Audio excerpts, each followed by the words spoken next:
totality is the sign of everything. হ্যাঁ, যেরকম in nutrition, in foods, if we do not take vitamins, we will fall sick. If we do not Yes. if Means we everything is well balanced from the we need literature. protein. Actually, totality, nothing can be beautiful.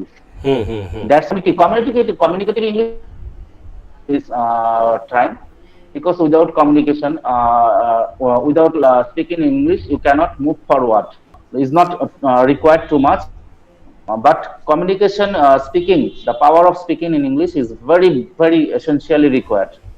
And board has emphasized on this arena, on this domain of English and strata of section of English. That is very appreciated. Besides this factor, the students, the syllabus has been designed in such a way that the students cannot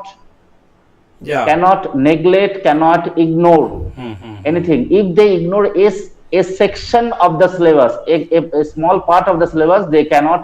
They are going to miss out the vital information or the vital. They cannot grow properly because the syllabus has been designed in such a way.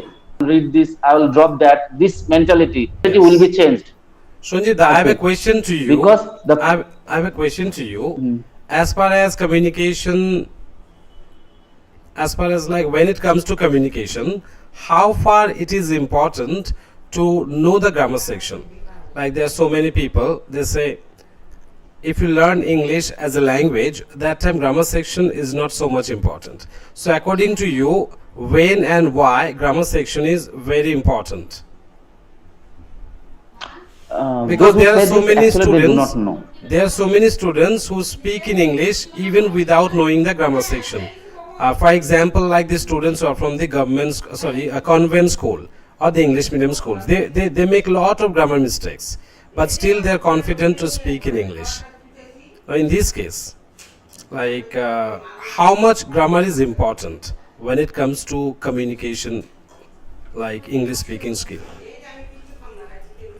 I think that this is very essential and important thing. Without going through grammars properly, you cannot speak in English properly, correctly. You can speak, you can manage, but to sound, to have a good English, sound English, to speak sound in English, you need to go through grammars Absolutely. properly. Without you will utter broken English. And if you speak grammatically through grammatically, your English will be your English will sound beautifully and nicely. And I appreciate, without learning grammar, you cannot speak in English properly, beautifully, nicely, and whatever adverb you put here. Yes, and especially when we are living in India, right, where the people don't speak in English as their first language. That's why grammar is important. And more importantly, grammar makes us confident in English. Grammar makes us confident.